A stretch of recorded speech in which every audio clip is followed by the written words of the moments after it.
IAS institute నిర్వహిస్తున్న all India scholarship exam pass అవ్వండి. 2 years ఫీజులో 50% మాత్రమే పే చేయండి. మంచు కుటుంబంలో విభేదాలు తారాస్థాయిలో కొనసాగుతున్నాయి. మోహన్ బాబు, మనోజ్ వేర్వేరుగా పోలీసులను ఆశ్రయించారు. తన కుమారుడు నటుడు మనోజ్, అతడి భార్య మౌనికపై చర్యలు తీసుకోవాలని రాచకొండ కమిషనర్ కు మోహన్ బాబు ఫిర్యాదు చేశారు.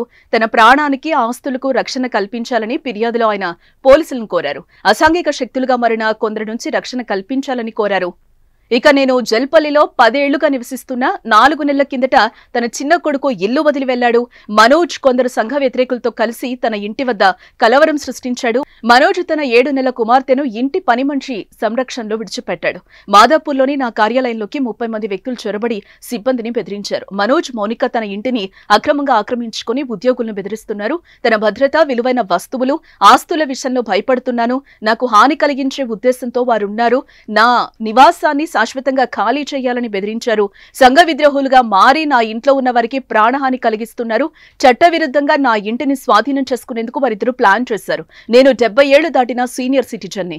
మనోజ్, మౌనిక, అతడి సహచరులపై చట్టపరమైన చర్యలు తీసుకోవాలి. నా భద్రత కోసం అదనపు సిబ్బందిని కేటాయించండి. నా ఇంట్లో ఎలాంటి భయం లేకుండా గడిపేందుకు రక్షణ కల్పించండి అని మోహన్ బాబు ఫిర్యాదులో కోరారు. ఇక మరోపక్క తనపై దాడి జరిగిందంటూ నటుడు మంచు మనోజ్ పోలీసులను ఆశ్రయించారు. పహాడీ షరీఫ్ పోలీసులకు ఫిర్యాదు చేశారు. తన మెడికల్ రిపోర్టును సమర్పించారు. ఇక తాను ఆస్తుల కోసం ఎప్పుడు పాకులాడలేదని క్లారిటీ ఇచ్చారు మంచు మనోజ్. తాను తన భార్య సొంత కాళ్ల మీద నిలబడుతున్నామని చెప్పారు. మోహన్ బాబు విద్యాసంస్థల్లో అక్రమాలు జరుగుతున్నాయని సంచలన ఆరోపణలు చేశారు. విద్యాసంస్థల్లోని బాధితులకు తాను అండగా ఉన్నా అని అన్నారు.